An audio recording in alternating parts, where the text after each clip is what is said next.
इतना टाइटल होने के बाद भी मुझे लोग नहीं जानते। कॉलीग्स तो बात की बात है, हमारे तो माँ बाप भी अच्छे से बात नहीं करते हैं। हमारी सरकार सब बुड्ढों से भरी पड़ी है, जितने बुड्ढे लोग हैं सब उसमें आ जाते हैं। अपनी रूढ़िवादी जो अपनी सब सोच है, जो अपनी 70 साल पुरानी सोच है, उसी को लेकर आएंगे। उन लोगों को कोई घंटा फ़र्क नहीं पड़ता कि हम लोग जिए या मरे। नहीं नहीं नहीं, ये हो नहीं सकता, समाज में नाक कट जाएगी मेरी। मैं देखती हूँ कि मेरे साथ वाली सीट खाली होती है, तब भी जो वहाँ पे विमेन हैं वो लोग आके नहीं बैठती मेरे पास में, तो डिस्क्रिमिनेशन तो लगता है। मैं अपने आप को ट्रांस वुमेन समझती नहीं, मैं सोचती हूँ मैं भी उतनी ही लड़की हूँ जितनी आप हैं।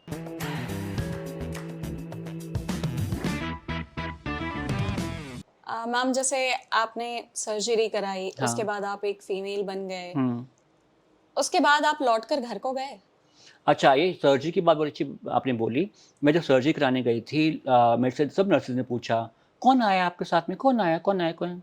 मैंने, "कोई नहीं आई, मैं आई हूँ। मुझे अभी सर्जरी करानी है, किसी और को थोड़ा ना करानी है सर्जरी।" तो नहीं, एक होना ज़रूरी चाहिए। मैंने कहा, "मैं हूँ ना।" मैंने कहा, "अगर तुमको लगे कि मैं मर गई, तो फेंक देना किसी कूड़ेदान में, मुझे कोई फ़र्क नहीं पड़ता। I have nobody." पीछे नहीं है ना आगे, उस टाइम बच्चे भी नहीं थे, 2015 की बात बता रही हूँ। उस टाइम बच्चे भी नहीं थे। तो मैं जाके ऑपरेशन टेबल पे लेट गई। मैंने कहा, "डॉक्टर ना आओ अभी।" कह रहे, "तुम्हारे कोई नहीं आया, क्या हो जाएगा?" मैंने, "कुछ भी हो जाए, मुझे कराना ही है surgery." And I was in the hospital for 10 days अकेली। मैं अकेली ही थी, अकेली सब कुछ किया। फिर जब सेक्स चेंज करवा लिया, तो उसके बाद में एक लगा कि मैं कंप्लीट बॉडी मेरी मैं हूँ अपनी बॉडी के अंदर में। आई वाज़ वेरी हैप्पी कि मैं कंप्लीट बॉडी में आ चुकी हूँ। So that was there. And what was your question? I forgot. Ma'am पहले मुझे अभी एक और सवाल पूछना है यहाँ पे हाँ, हाँ, हाँ। कि जैसे सर्जरी के बाद आपको बायोलॉजिकली फीमेल होने का एहसास मिला, हाँ, हाँ। बट क्या ऐसा भी होता है कि हार्मोनल चेंजेस भी होते हैं जो एक हाँ, फीमेल हार्मोनल में? चेंजेस होते हैं। देखिए, हार्मोन जब हम लोग अपने स्टार्ट ही हार्मोन से करते हैं, उससे क्या होता है कई बार हमारा फेस भी अच्छा हो जाता है। And but hormones are not very safe, क्योंकि जब मैं एंडोक्रिनोलॉजिस्ट के पास में हार्मोन ट्रीटमेंट ले रही थी, मेरा एलएफटी चेंज होता था, मतलब हर बार एलएफटी वो टेस्ट करवाते थे, जी। बिकॉज़ लीवर पे बहुत बुरा असर होता है इन मेडिसिन्स का। हाँ। और आपके प्लेटलेट्स के ऊपर में बहुत बुरा असर होता है, बिकॉज़ आपको हो सकता है कि प्लेटलेट्स की कमी हो जाए। उसमें मतलब क्या है कि अगर थोड़ी-सी आपको चोट लगी, आपका खून बहता रहेगा, जैसे मैंने बताया था मेरे साथ हुआ था। जी। सो इसलिए हार्मोन्स के साइड इफ़ेक्ट्स हैं, बट लड़कियाँ करती हैं बिकॉज़ कर रही हैं। मैं तो हार्मोन नहीं लेती हूँ अभी, मैं खुश हूँ जैसे भी दिखती हूँ। तो तो मैम सर्जरी के भी कोई ऐसे साइड इफेक्ट्स रहे नहीं हों? होते, सर्जरी के साइड इफ़ेक्ट नहीं होते, बट एक एक एक प्लस पॉइंट आ जाता है हार्मोन्स लेने के बाद में और सर्जरी कराने के बाद में, कि आपकी जो फीमेल साइड है, जैसे हर एक के अंदर में मेल फीमेल होता है, तो हमारी जो फीमेल साइड है वो 50% से लेकर वो 90 तक परसेंट तक पहुँच जाती है। मतलब ममता आ जाती है, लोगों के लिए प्यार आ जाता है, लोगों के लिए इक्वालिटी आ जाती है, ठीक है? एक वार्मनेस आ जाती है, मतलब एक पूरी लड़की की जो फीलिंग होती है, जो एक औरत की फीलिंग होती है, वो पूरी फीलिंग्स आ जाती हैं। कंप्लीटनेस फील होता है। हाँ, by mentally you become complete woman, not just physically, आप मेंटली भी पूरी औरत बन जाते हो।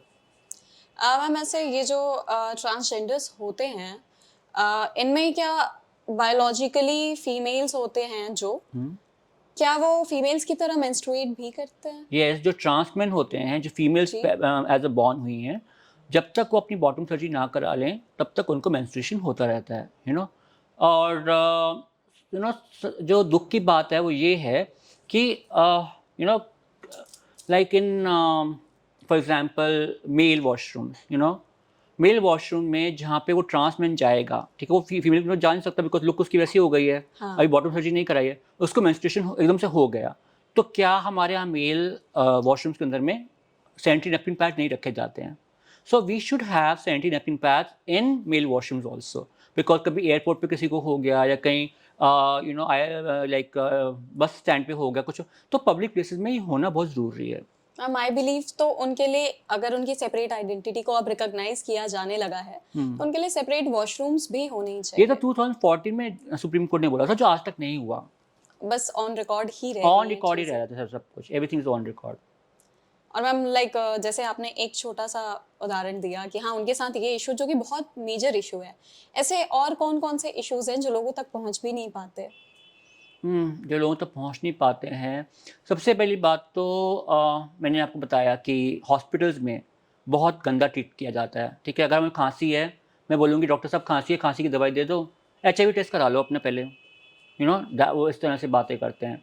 उसके बाद you go to for searching home. जैसे आप अपने घर से निकाल दिए गए हो, आपको एक एक किराए का घर चाहिए, किराए का घर वाला हमसे एक्स्ट्रा पैसे मांगता है। अगर 8,000 किराया है तो हमसे बोलेगा 12,000। क्यों? क्योंकि हम ट्रांसजेंडर्स हैं। उसको लगता है कि शायद हम, पहले तो वो घर देगा नहीं, सोचेगा कि सेक्स वर्क करेंगी मेरे घर में, दे भी देगा तो हमें एक्स्ट्रा पैसा मांगेगा हमसे। ये चीज़ हमने बहुत देखी है।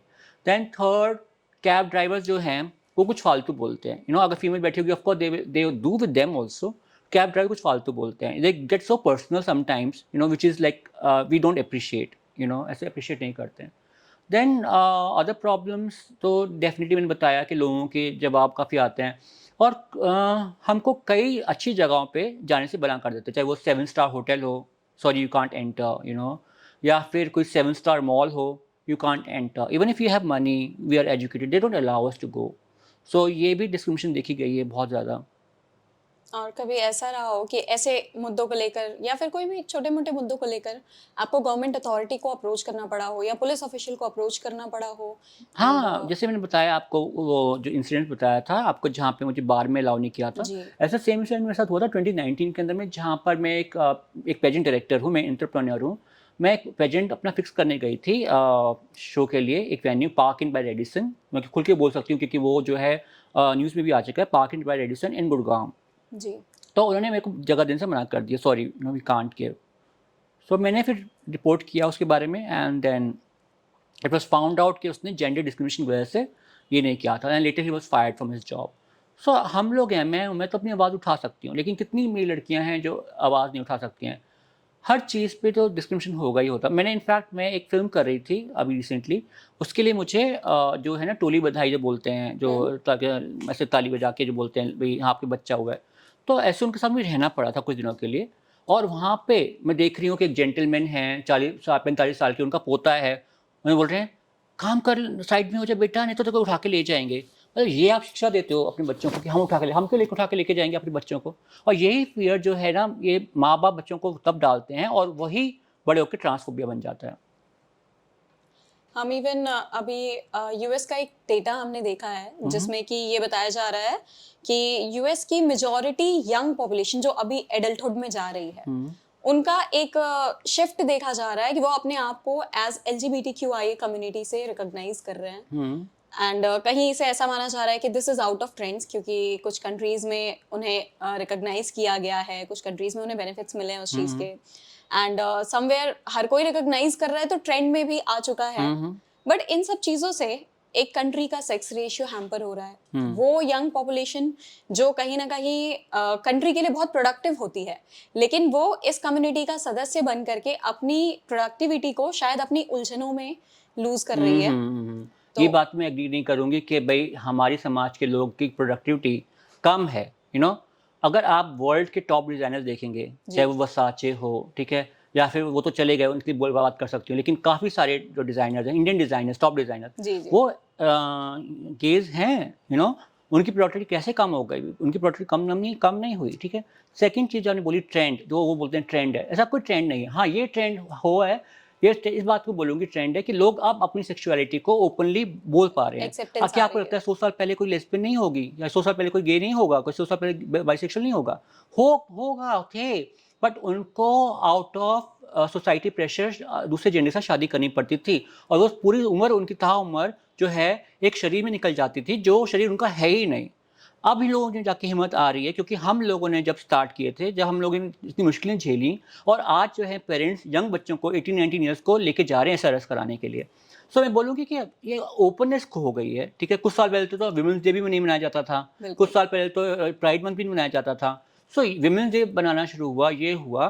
बट यही बात है, जिस दुनिया के अंदर में हम पेट्रिकल दुनिया में रह रहे हैं, जहाँ एक औरत को अलाउ नहीं किया जाता आज भी, वर्क प्लेसेस पे एक CEO बनना या प्रेसिडेंट बनना, वहाँ से औरतें कैसे, मतलब ट्रांस वुमन कैसे आगे बढ़ेंगी ना, या LGBTQ कम्युनिटी अपनी उलझनों में तो है, लेकिन ऐसा बात नहीं है, वो लोग टैलेंटेड बहुत हैं। वी हैव डांसर्स हैं, today we are actresses also, हम लोग मॉडलिंग करते हैं। अगर आपने बताया कि मैंने ब्यूटी जी। पेजेंट में फिसेस जेंडर को हराया, तो कुछ तो होगा मेरे अंदर में, टैलेंट होगा, तभी तो डेफिनेटली मैंने। Ma'am. We are very talented, आप हमको सिर्फ अपॉर्चुनिटी दीजिए। अपॉर्चुनिटी आप देना नहीं चाहते हो, ठीक है। आप खाली बोलना चाहते हो कि ये हम वोट बैंक्स नहीं हैं। आप बोलते हो कि भाई ये जो है ची कम्युनिटी है, ओ लेस्बियन, ओ हो गे, ओ हो, कम ऑन, स्टॉप डूइंग हो and stop accepting us, like okay come, welcome. ऐसे वेलकम नहीं करते ना लोग।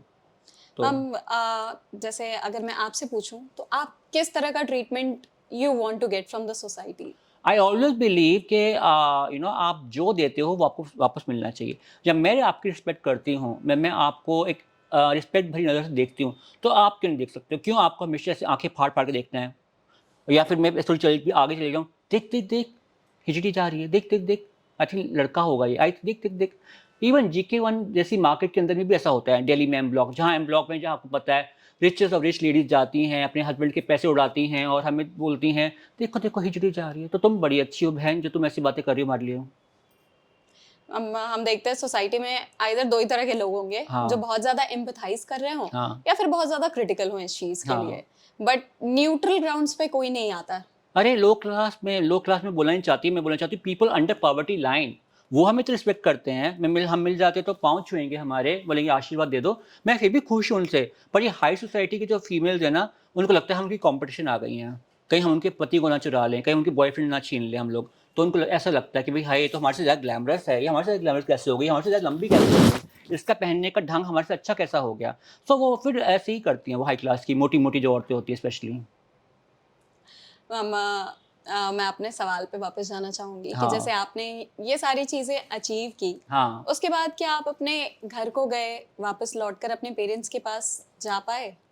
जाना तो पड़ता ही है, मेरे पापा थे उस टाइम पे, तो मैं डेफ़िनेटली उनको तलाश कर रही थी और वो भी तो तलाश कर रहे थे। तो जब हमारी एक डॉक्यूमेंट्री आई थी, जो 2 दिन चली थी, सैटरडे संडे, तो वहाँ पापा ने नंबर देखा, पापा ने मुझे फ़ोन किया, घर बुलाया, बहुत वेलकमिंग किया, मुझे अपना पर्सनल कमरा मिला for the first time, I got good things, बहुत कुछ मिला मुझे। मेरे डॉटर्स को अडॉप्ट करने का मुझे मौका मिला। मेरे पापा बिकॉज़ लॉयर थे, तो उन्होंने काफ़ी हेल्प करी।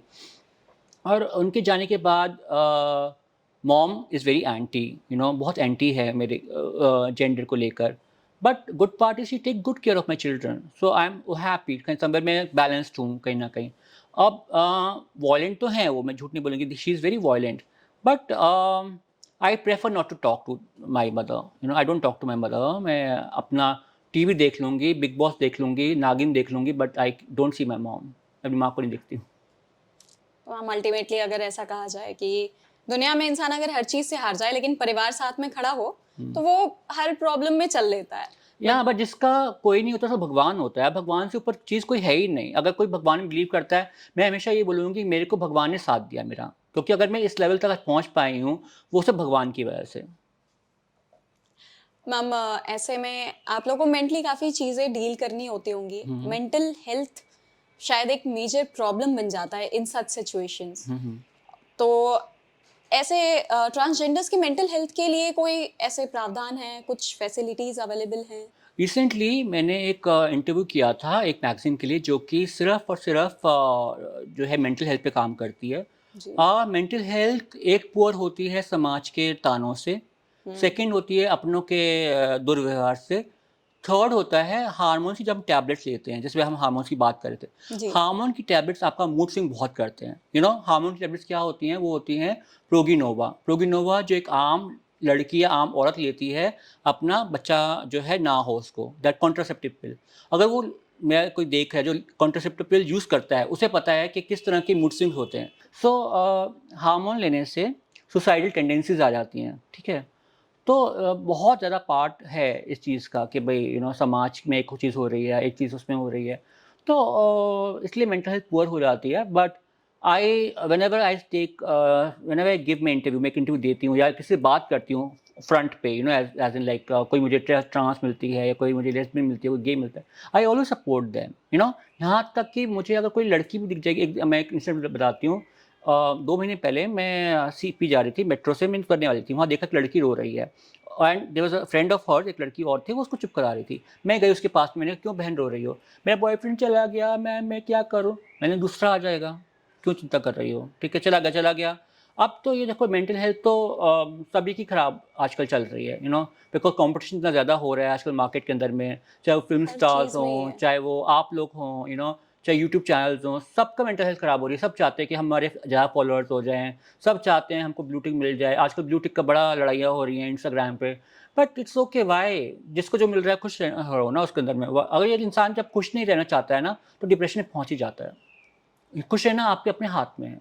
बट मैम जैसे एक आम इंसान के लिए मेंटल हेल्थ पे काम करने की बातें इवन गवर्नमेंट कर रही है, हुँ। हर कोई रिकॉग्नाइज कर रहा है कि मेंटल हेल्थ इश्यूज ग्रो कर रहे हैं, बट आप लोग के लिए क्या ऐसा रिकॉग्निशन है इन टर्म्स पे, कुछ सरकार कुछ काम कर रही है? सरकार के लिए तो जो हम वोट बैंक ही नहीं है, हम एग्ज़िस्ट नहीं करते हैं, तो सरकार हमारे लिए क्यों काम करेगी? They never want to do any work for us. I am really this thing. मैंने नरेंद्र मोदी सर को कितना मेल लिखी कि सर मुझे एक बार मिल लो, because I have also one international pageant. जब मानुषी चिल्लर जीतती हैं, जब ऐश्वर्या राय जीतती हैं, सुषमा सेन जीतती हैं, तो प्रेसिडेंट एंड प्राइम मिनिस्टर ज़रूर मिलते हैं उनको। जी। हमसे क्यों नहीं मिला गया अभी तक? So I really, and not even that, not even और दिल्ली का सीएम, वो भी नहीं मिले। जब तक वो हमसे मिलेंगे नहीं, तब से आप हमारी बातें कैसे पूछेंगे, ठीक है? और बहुत सारे हमारे जो ट्रांसजेंडर्स हैं, वो फीमेल के नाम पे रजिस्टर हुए हुए हैं। दैट इज़ व्हाई उनको पता नहीं है कि एग्ज़ैक्ट स्टेटस क्या है। आज से कुछ साल पहले जब पॉपुलेशन बताई गई थी ट्रांसजेंडर्स की 5 लाख बताई गई थी इंडिया में, 2011 व्हिच के इज़ सेंसस रॉन्ग। में। It is more than 1.5 million people, more than 1.5 million people in all जो ट्रांसजेंडर्स हैं। तो उन्हें शायद रिकॉग्नाइज करने से ही इनकार किया जा रहा है। उनको वो खुद रिकॉग्नाइज़ नहीं होना चाहती है एज़ अ ट्रांसजेंडर, बिकॉज़ अगर ट्रांसजेंडर लिखा लिखा होगा, अदर लिखा होगा, वो खुद नहीं चाहती कि हम अदर देखें, बिकॉज़ कल को देखो, वो एक लड़की है जो मतलब ट्रांस वुमन है, जो बिल्कुल लड़की दिखती है, आपके जैसे दिखती है। उसको जाके कुछ सोसाइटी में एक्सेप्टेंस मिलती है। वो इसलिए मिलती है जी। क्योंकि वो लड़की जैसे दिखती है। तो उसके पास अगर वो लिख दे अपने आइडेंटिटी पे कि मैं ट्रांस हूँ, नहीं मिलेगी। वो एक्सेप्टेंस भी खत्म हो जाएगी। इसलिए लड़कियाँ डरती हैं, लड़कियों को नहीं रखना अपने आप को ट्रांस। मैम ऐसे में मुझे लगता है कोई इंसान अगर दुखी रहे बहुत ज़्यादा, तो दोस्तों की कंपनी बहुत मैटर करती है। हुँ, हुँ। वो आपको उस चीज़ से निकालने में बहुत हेल्प करती है। हुँ। तो आपकी लाइफ में ऐसे कुछ इंपॉर्टेंट पीपल रहे हैं? नहीं, मेरा लाइफ में जो सिर्फ़ मेरे गुरु लोग हैं जो इम्पोर्टेंट रहे हैं। सबसे पहले ऋषि तनेजा, जिसने मुझे जो है पहला चांस दिया मॉडलिंग के अंदर में। देन अलीसिया राउत मैम, जो कि सुपर मॉडल हैं, जिन्होंने मुझे रैंप वॉक सिखाई। देन दिल्ली में नीता गंगवानी मैम हैं, जो कि बहुत अच्छा ग्रूम करती हैं, वो है। और जहाँ तक मेरा सबसे अच्छा दोस्त है, वो श्री कृष्णा है, मेरे सबसे अच्छे दोस्त। जब भी कोई दिक्कत आती है, वो मुझे उभार लेते हैं उससे। और मेरा मेंटल हेल्थ तो अच्छा है आज की डेट में। I am very happy today. मैं बहुत खुश हूँ। इन स्पाइट ऑफ बीइंग कितनी हर्डल्स इन लाइफ में, इन स्पाइट कि कितने लोग मुझसे कैसे बातें करते हैं, मुझे कैसे देखते हैं। पहले तो देखते हैं लड़का आया, लड़की आया, कौन आया पहले? मैंने कहा ओके ना, मैं यहाँ पे हूँ, अब मैं मेरे को जो भी एक्सेप्ट कर लो। मैं इन सब चीज़ों के लिए बॉदर नहीं करती हूँ। I am very happy. मेरे पास पेट्स हैं, I got birds, I got pets, I got plants. मेरे पास बच्चे हैं, टीवी है, इतना कुछ है, तो मैं दुनिया के लिए क्यों बॉदर करूँगी? आई सेड दुनिया गई तेल लेने, ऐश तू कर बाबा ऐश तू कर। बट मैम जैसे ऑन रियल ग्राउंड्स अगर मैं बात करूँ, हुँ, तो आपके बॉन्ड्स होंगे किसी से, तो आप लाइक नहीं है। मैं अकेली बहुत खुश हूँ, मैं अपनी खुद की दोस्त हूँ, मैं अपनी खुद की फ़ेवरेट हूँ, तो मुझे कोई नहीं चाहिए लाइफ़ में। आई एम वेरी दोस्त क्या होते हैं? आज दोस्ती करी, आपने कुछ उनको राज बताया, कल को दुश्मन बन गए। नाज़ ऐसे कह रही थी तुम्हारे बारे में। अरे भाड़ में जाओ, who doesn't want such friends? I don't want such friends, उससे अच्छा अकेला रहो। मैम आपकी लाइफ काफ़ी स्ट्रगल से होकर के आई है, तो क्या कभी कोई दौर ऐसा रहा है जहाँ शायद आप भी हिम्मत हार गए हो कि अब ये चीज़ें नहीं हो पा रही हैं? हाँ, आया है, जहाँ पर मैंने मसाज पार्लर में जॉब ऑप्ट करी टू अपनी सर्जरी को सपोर्ट करने के लिए। तो एज़ अ सेक्स वर्कर मैंने काम किया, तो आया, मेरी लाइफ में भी आया। बट मैम एटलीस्ट आपने जॉब चूज़ किया kind of. That was not a job, that was sex work. Sex work तो अभी हाँ, हाँ, सभी इंडस्ट्री कोई मजबूरी बना कह दे उसको सकते लग हैं। बात है, sex work industry. But the sex work is not a regular job, जहाँ आपको पेंशन थोड़ा मिलती है। नहीं मतलब जैसे ये है कि सड़कों पे लोग भीख मांगते हैं, भटकते हैं, हुँ, तो एटलीस्ट आप उस डायरेक्शन में नहीं गए। आपने हमेशा ही डिसीजंस अलग लिए कि नहीं, मुझे मेरी मंजिल खुद बनानी है। हुँ। तो मैम वो मोटिवेशन कहाँ से आया? देखिए, पहले तो बताती हूँ, जो लोग सड़कों पे भीख माँगते हैं, ठीक है? उन लोगों के पास कुछ और चारा नहीं होता है, वो गुरु के पास भी नहीं जा पाते हैं। आजकल मैं देखती हूँ सड़कों पे कि भई जो बेगर्स हैं, ट्रांस बेगर्स हैं, वो लोग एक गुरु को महीने का 6,000 रुपए देते हैं एंड तब उनको पर्टिकुलर लाल बत्ती मिलती है। ऐसा नहीं है कि आप कोई भी लाल बत्ती पे जाके खड़े हो जाओ, इसकी भी सिस्टमैटिक है यहाँ पर। तो मुझे लगता है कि शायद उनके पास इतनी एजुकेशन नहीं है कि वो जॉब कर सकें, या फिर अगर मैं बात करूँ कि कितना वो कमा लेती हैं एक दिन में, तो एक दिन में 1000, 1500, 2000 तक कमा लेते हैं वो लोग, ठीक है? तो कोई अगर ट्रांस लड़की लाल बत्ती पे खड़े होके 50,000, 60,000 तक कमा सकती है, तो I don't feel sorry for her, because अगर समाज हमें नहीं अपनाएगा, समाज हमें जॉब नहीं देगा, हम तो बहुत कुछ कर सकते हैं, सिक्योरिटी गार्ड की जॉब पे लेकर रख लीजिए, अपने बच्चों को सँभालने के लिए रख लीजिए, हमसे खाना बनवा लीजिए, लेकिन आप लोग नहीं करना चाहते तो हमारे पास कोई ऑप्शन ही नहीं है। फिर क्यों आप लोग अपना शीशा जो है ऊपर कर लेते हो और बोलते हो नहीं, नहीं आगे जाओ। अगर जॉब देने की हिम्मत नहीं है, तो कम से कम पैसे तो दिया करो। जो लड़कियाँ वहाँ खड़ी होती हैं धूप में, बारिश में, ठंड में, तो ये तो आपको देना ही चाहिए। फिर क्यों आप अपनी आँखें इस तरफ कर लेते हो, नहीं, नहीं पैसा नहीं है, पैसा नहीं है। ₹100, ₹200 तो आप ऐसे ही पेटीएम कर दोगे किसी फ्रेंड को, या फिर ₹500 का पिज़्ज़ा खा जाओगे। किस काम का? ₹10 दे दिया करो हमारी लड़कियों को। मैम जैसे आपने जिस दौर में स्ट्रगल किया है, हाँ, आप इंडिया के फर्स्ट ट्रांस ब्यूटी क्वीन माने जाते हाँ, हो। तो अगर अभी मैं देखूँ, अभी लोगों के लिए चैलेंजेस अलग हैं और हाँ। आपके लिए उस दौर में चैलेंजेस अलग थे। वो क्या एक कुछ ग्रोथ आई है, कुछ चेंज आया है? सी मेरे चैलेंजेस बहुत अलग थे आज की जनरेशन से, बिकॉज़ मैंने स्ट्रगल स्टार्ट किया 2010 से, जब मैं अपने आप को चेंज करना चाहती थी। सो मेरे यहाँ तो इतना भी हुआ कि भई लोगों ने क्वेश्चन उठाया कि जब एक लड़की मॉडल है तो हमें ट्रांसजेंडर्स की क्या ज़रूरत है? ये एक था। सेकंड ये था कि भई लोग घर देने को इतनी जल्दी रेडी नहीं होते थे अपना, यू नो। एंड मुझे हमारे टाइम पे सोशल मीडिया नहीं था, you know, we didn't have like 2009-10 में, yes we had Facebook, but Facebook भी इतना ज़्यादा नहीं था, इंस्टाग्राम तो था ही नहीं उस टाइम पर, एंड हाँ। ट्विटर नहीं था। तो बहुत सारी चीज़ें जो हैं सोशल मीडिया के आने के बाद चेंज हुई हैं। आज ट्रांस लोगों के कॉलेज के अंदर फ्रेंड्स हैं, बहुत सारे कॉलेज के जो बच्चे हैं उनको सपोर्ट कर रहे हैं। वो लोग अपने यहाँ प्रोग्राम भी रख रहे हैं जहाँ हमें बुलाते हैं, मोटिवेशनल स्पीच हमको लिख कर कहते हैं कि आओ, आप कुछ जेंडर सेंसिटाइजेशन की बातें करो। तो ये सब नहीं था 10 साल पहले। और आज की जनरेशन की स्ट्रगल जो है वो अलग है। वो लोग कहते हैं हाय काश मैं और सुंदर दिखाई दूँ, काश मैं सर्जरी करा लूँ, काश मैं ये करा लूँ, यू नो। पेरेंट्स सपोर्ट कर रहे हैं, पेरेंट्स खुद लेके जा रहे हैं। सो एंड आज की जनरेशन का क्या है कि हमें जल्दी से ऊपर उठना है, यू नो। आज की जनरेशन वो मेहनत नहीं करना चाहती जो मेहनत हम लोग कर चुके हैं, यू नो। जी। हम लोग ने जो बहुत ज़्यादा अपने कहते हैं ना पाँव घिसे हैं यहाँ तक पहुँचने के लिए। आज की जनरेशन अगर मॉडलिंग की बात करो, वो सोचते हैं कि हम ओवरनाइट हम लोग सुपर मॉडल बन जाए, ओवरनाइट हम लोग सुपरस्टार बन जाए। ऐसा नहीं होता है। You have to take a lot of time and lot of courage to do what we are doing. तो मैम कहीं न कहीं आपने शायद उनके लिए एक रास्ता बना दिया है यस, कि हाँ, यू मैं कैन बहुत गो प्राउडली दिस बोल वे। सकती हूँ कि मैंने अपनी छोटी ट्रांस सिस्टर्स के लिए बहुत सारे रास्ते बना दिए हैं। एंड मैम जैसे अभी मैं देखती हूँ आप सोशल मीडिया पे काफ़ी एक्टिव रहती हैं हुँ, और सोशल मीडिया जब से आया शायद आपकी लाइफ में भी एक इम्पोर्टेंट रोल प्ले किया है उसने, हुँ, हुँ, आपको लोगों से जुड़ने में, लोगों तक अपनी आवाज़ पहुँचाने हुँ, में। हुँ। लेकिन जब आप सोशल मीडिया पोस्ट की बात करें पर्टिकुलरली, क्या आपको वहाँ पे भी भेदभाव लगता है कि आपको उस लेवल पे अटेंशन या एप्रिसिएशन नहीं मिलता है जिस लेवल पे बाकियों को मिलता होगा हाँ, वहाँ पे? बिकॉज़ देखिए मेरे लिए ब्लू टिक जो है वो 2019 में आ गया था। आज 699 में ब्लू टिक बेचा जा रहा है। जी। तो जब उस टाइम पर मेरा ब्लू टिक था और कोई मेरे प्रोफ़ाइल पे आता था, कहता था, oh my God! You know, इसको ब्लू टिक कहाँ से मिल गया? ये क्यों, कौन है ये? Who is she? You know, तो उन्हें कभी गूगल में जाके सर्च नहीं किया कि भई मैं कौन हूँ।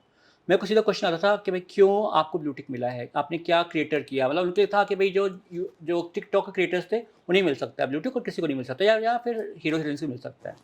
So when I got this, and I was one of the first transgender in India who got blue tick, you know, on Instagram. तो इसके लिए बहुत ट्रोल होना पड़ा मुझे। उसका सेकंड चीज़ ये है कि लोग जो है ना वो एक्सपेक्ट करते हैं हमें ट्रांसजेंडर्स को सलवार कमीज़ के अंदर में।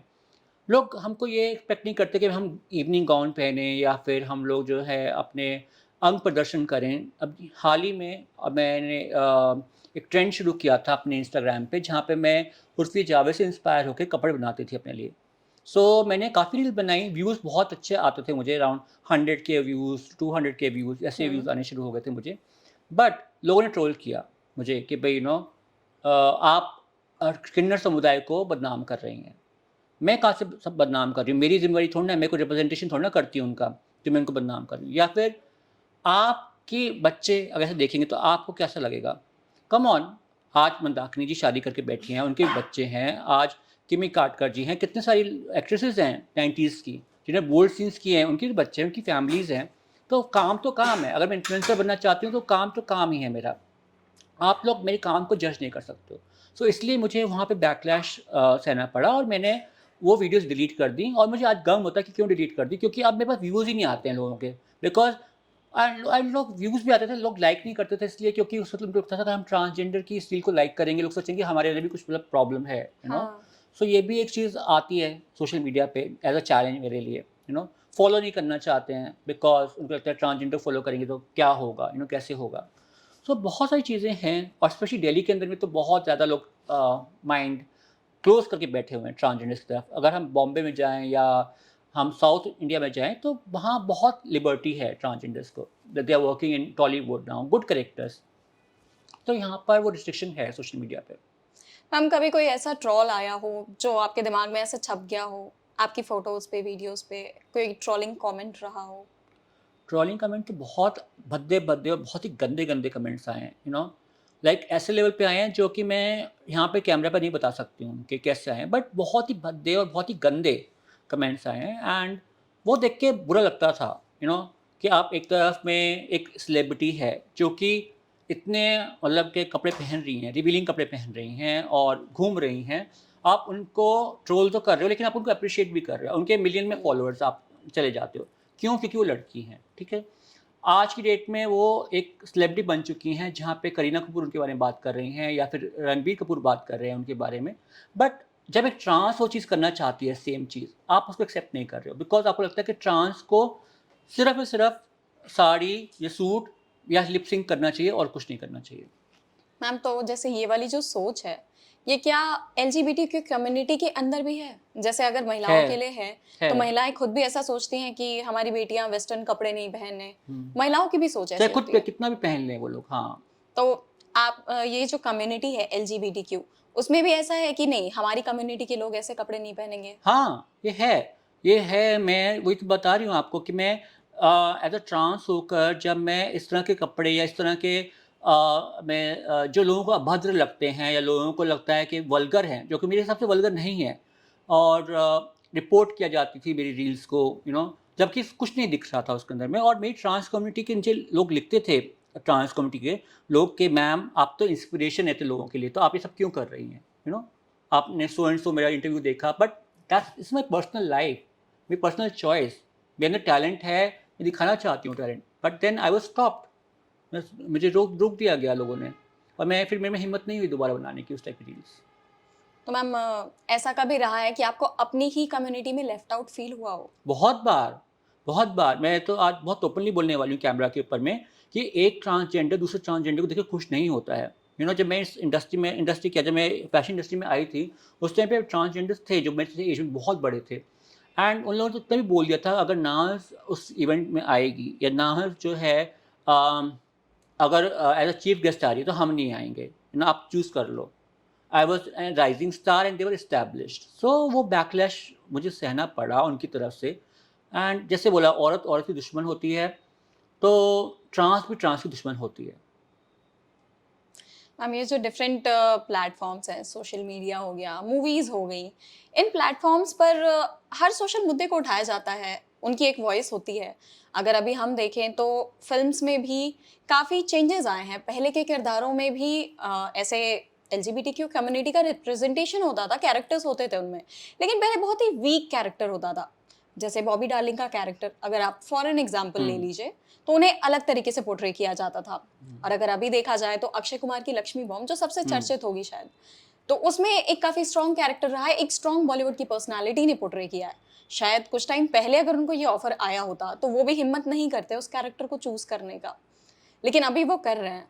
तो क्या आप ये चेंज देखती हैं बॉलीवुड में, मीडिया में कि हाँ, कुछ प्रोडक्टिव, कुछ ऐसा सपोर्ट में आ रहे हैं इस कम्युनिटी के डेवलपमेंट के लिए?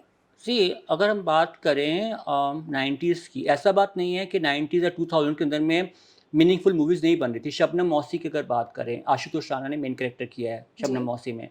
और अगर बात करें तमन्ना फ़िल्म की, जहाँ पर परेश रावल सर ने एज़ अ ट्रांस का काम किया हुआ है, जहाँ पे वो एक बेटी को रेज़ करते हैं।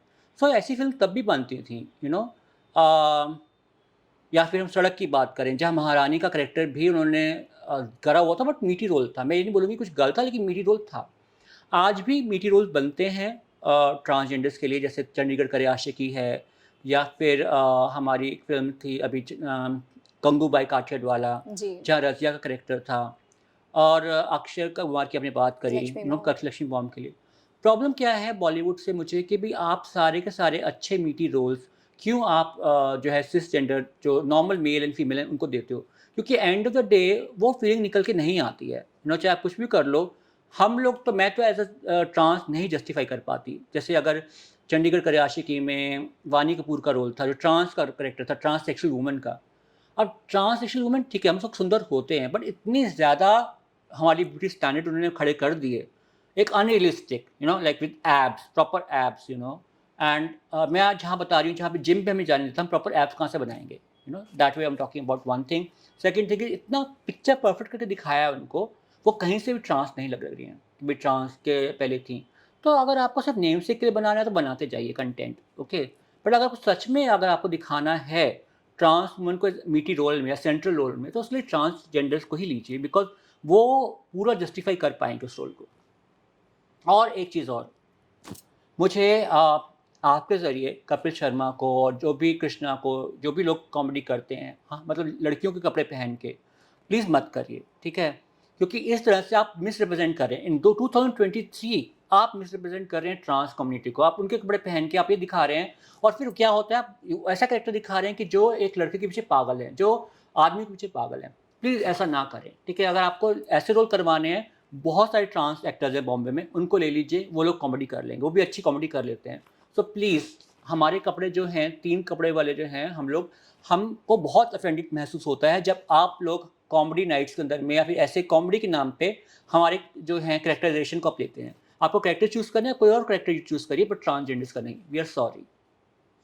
मैम, अगर आपको कभी मौका मिलता है बॉलीवुड इंडस्ट्री में जाने का, तो क्या आप जाना चाहेंगी? मैं डेफ़िनेटली जाना चाहूँगी, बट मुझे रोल करना, मैं फिर रोल करूँगी जहाँ पे कुछ सब्सटेंस हो, जहाँ अपनी कम्युनिटी को मैं सफ़ेद व्हाइट लाइट में ला पाऊँ। मैं इस तरह के रोल करना चाहूँगी। मुझे ऐसे रोल नहीं करने हैं जहाँ पर 2 मिनट का सीन आया ट्रांस का और पता भी नहीं चला कि कब आई कब चली गई। So I don't want to do such roles. मेरी बहुत सारी ट्रांस सिस्टर्स हैं जो कि बॉम्बे में स्ट्रगल कर रही हैं काफ़ी टाइम से, उन्हीं को नहीं मिल पाया आज तक वैसे सेंट्रल रोल्स। सो मैम, जैसे आप टीवी देखती हैं, आपने बताया, तो हाँ। आप कौन से शोज़ एज़ सच देखना पसंद करती आई हैं? Am big fan of Ekta Kapoor ma'am. सही बताऊँ तो मुझे एकता कपूर मैम बहुत अच्छी लगती हैं। उनका शो है नागिन। नागिन इज़ लाइक जी। My most favourite show ever. Big boss देखती हूँ। बिग बॉस मुझे बहुत अच्छा लगता है। और बिग बॉस से मुझे एक शिकायत है कि आप लोगों ने क्यों ट्रांसजेंडर्स की एंट्री बैन कर दी है। मतलब सीज़न 4 के बाद कोई ट्रांसजेंडर नहीं आया है, एंड 4 से लेके अब 13 साल हो गए हैं, आप ट्रांस को ला नहीं रहे हो। सो दैट्स माई कंप्लेंट कि क्या आप सलमान खान सर, क्या आप ट्रांसफोबिक हो? क्या आपको ट्रांसजेंडर से डर लगता है? तो आप ट्रांसजेंडर्स को क्यों लेके नहीं आते उस शो पर? मैम, आपको क्या लगता है कि क्यों नहीं लेकर के जाते वो? मुझे लगता है शायद ट्रांसफोबिया है टीम के अंदर में। वो लोग ट्रांसजेंडर से शायद डरते हैं, या ट्रांसजेंडर्स को उनको लगता है कि शायद हम हैंडल नहीं कर पाएँगे, तो इसलिए नहीं ले रहे हैं। जबकि एकता कपूर मैम ने शाइशा शिंदे को लेकर एक एग्ज़ाम्पल सेट किया था लॉकअप में। पर बिग बॉस में मैंने सीज़न 4 के बाद कोई नहीं, लक्ष्मी नारायण त्रिपाठी मैम थी जो सबसे आखिरी में आई थी, उसके बाद कोई ट्रांसजेंडर नहीं आई है शो पर। और मैम, जैसे अभी बिग बॉस को लेकर तो काफ़ी कंट्रोवर्सी चल रही है पुनीत सुपरस्टार की। हाँ, हाँ। तो आपको उस पे क्या लगता है, लाइक आप उनकी एंट्री को पसंद नहीं कर किया पाए? मैंने पसंद नहीं किया, बिकॉज़ जिस इंसान को उस प्लेटफ़ॉर्म की कदर नहीं है, उसने वहाँ पे जाके गालियाँ निकाली, वहाँ पर जाकर ये सब गंदे काम किए, मैं उनका जो है कैमराज़ के साथ छेड़छाड़ की। मैं यही बोलना चाहूँगी कि ऐसे लोगों को शो में नहीं आना चाहिए, बिकॉज़ हम जैसे लोग जो हैं, ट्रांस कम्युनिटी के लोग जो हैं, और बहुत सारे डिज़र्विंग लोग हैं जो कि शो में आना चाहते हैं, जो आ सकते हैं, जो आपको भरपूर एंटरटेनमेंट दे सकते हैं। आप उनकी बजाय थैंकलेस लोगों को लेकर आ रहे हो, आप सोशल मीडिया स्टार्स को लेकर आ रहे हो। तो मतलब क्या आपकी कास्टिंग जो है आजकल सिर्फ फॉलोअर्स पे बेस्ड है? आपको लगता है कि भाई पुनीत सुपरस्टार की फॉलोइंग ज़्यादा है, लोग हमको देखेंगे, या फिर अविनाश जो दूसरा लड़का है जो यूट्यूबर है, यूट्यूबर का जो है, मेरा नाम अभिनव है या क्या नाम है मुझे नहीं पता उसका नाम, मैं तो नाम भी नहीं जानती हूँ। ऐसे लोगों को आप लेकर आओगे, आपको लगता है कि मेरी हमारी टीआरपी बढ़ेगी। आई एम सॉरी, मैंने कितने कंटेस्टेंट देखे बिग बॉस के जहाँ पर उनका विकिपीडिया भी नहीं है। मतलब एक टाइम होता था जब हम सब कंटेस्टेंट को जानते थे कौन कौन आया है। अब ऐसे एक दो कंटेस्टेंट खाली हम जानते हैं जो आया, बाकी को कोई नामो निशान हमने पहले सुना ही नहीं आज तक। तो मैम जैसे कुछ फैंस डिमांड कर रहे हैं कि हाँ उनकी वापसी भी होनी चाहिए, एंड एक और चीज कि अचानक से 1 मिलियन फॉलोअर्स हो गए उनके बिग बॉस छोड़ते ही, तो ये आपको ऐसा भी नहीं लगता कि लोग शायद जानबूझ के ऐसे कंट्रोवर्सीज में आते हैं, इस तरह के एक्शंस करते हैं ताकि उन्हें ऑडियंस से फेवर मिले? हाँ, ज़रूर, ये मैं आपकी बात मानूँगी कि भई लोग जानबूझ के कंट्रोवर्सीज़ करते हैं ताकि वो लाइमलाइट में आ पाएँ।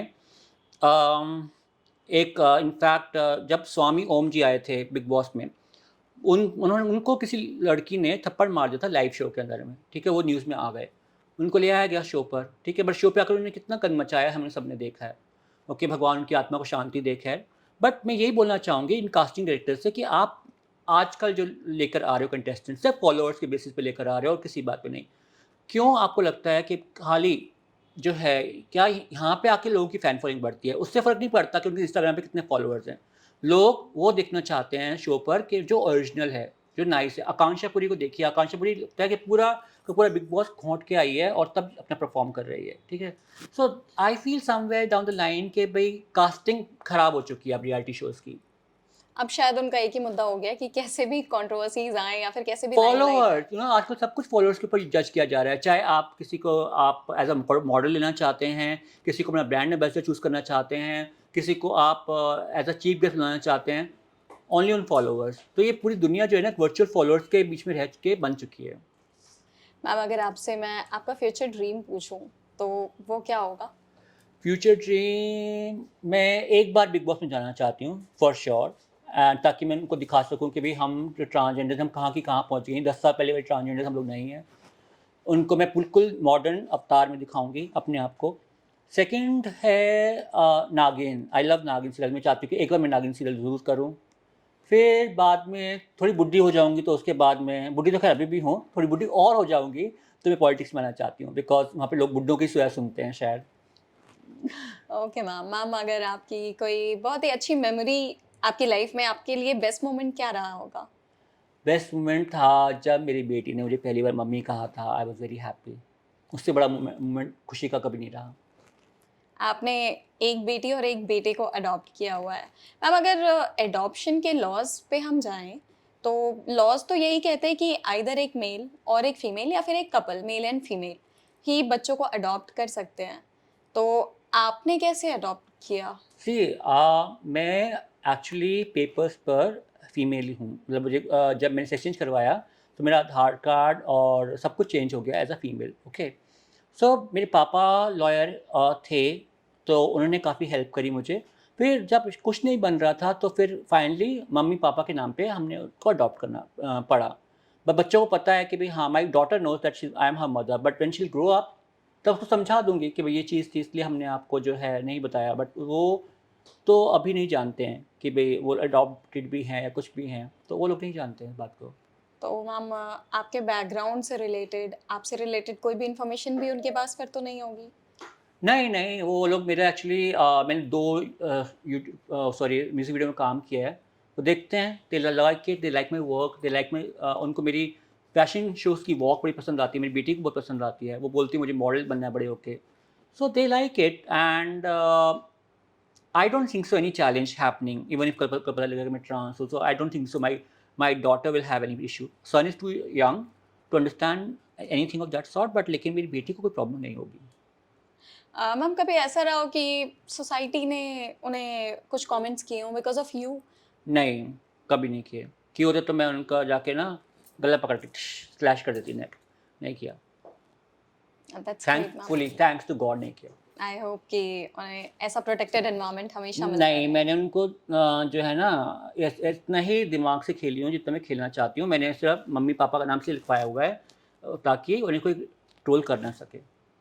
एंड दैट इज़ रीज़न मैं अब जब मेरे पास घर में लोग आते हैं इंटरव्यू देने के लिए, then they want to shoot my daughter. Now she is 4 and a half years old, she will turn 5। मैं अब हम अलाउ नहीं करती हूँ मैं किसी को भी उसकी फ़ोटोग्राफ लेने के लिए।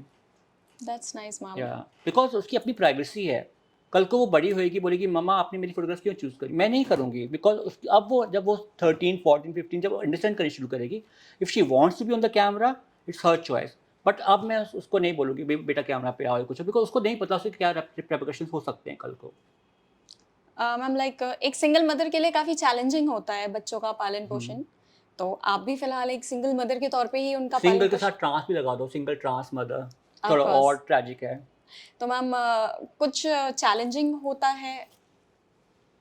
बहुत बहुत चैलेंजिंग होता है, क्योंकि बच्चे जो हैं वो आजकल के बच्चे जो हैं बहुत जल्दी बहुत चीज़ें सीख रहे हैं। Like my daughter is always on YouTube, you know, उसकी भाषा भी वैसी हो चुकी है जैसे यूट्यूब की होती है, एंड वो इस तरह की लाइनें बोलती है जो मुझे बहुत अचंभित करती है। आई गेट सरप्राइज कि लाइन कहाँ से आई। लेकिन अब एंटरटेनमेंट के नाम पे रह क्या गया है बच्चों के पास में, यू नो, बागीचे नहीं हैं इतने, ठीक है। आजकल के बच्चे जो हैं आसपास पड़ोस के बच्चे बातें नहीं करते हैं दूसरे से, because they are too much into their video games and all. सब अब वो माहौल नहीं रहा जहाँ पे स्कूल में बच्चे फ्रेंड्स हों और साथ खेलें या कुछ करें। अब बच्चों के पास खाली यूट्यूब है देखने के लिए, हाँ। They will do and scroll, keep scrolling, which is wrong, which is happening wrong. But अब क्या कर सकते हैं, बच्चों को आदत पड़ चुकी है इसकी, हम कितना भी अब आज के बच्चे डांट भी नहीं सुन सकते हैं, थोड़ा डांटोगे रोना शुरू कर देंगे। सो बहुत मुश्किल होता है अकेले हैंडल करना। But I thank my family जो उनको हैंडल करती है काफ़ी टाइम। मैम जैसे अगर देखा जाए तो गवर्नमेंट कहीं ना कहीं थोड़े काम तो कर ही रही है इस कम्युनिटी के लिए, लेकिन आपके नज़रिए से क्या लगता है, being a representative of that community, आप क्या चाहते हो कि सरकार government- जी आपने क्या काम किया हमारे लिए, मुझे बता दो कुछ, मैं भी सुन लूँ कुछ काम किया हो तो। आपने तो कुछ काम नहीं किया हमारे लिए। आपने खाली अनाउंस कर देते हो पिंक कार्ड मिलेगा और हम लोग इतने एक्साइटेड हो गए थे, वाह अब हमको सेक्स वर्क नहीं करना पड़ेगा सर्जरी कराने के लिए, ना we can have breast implant surgery, हम लोग कॉस्मेटिक सर्जरी करा पाएंगे।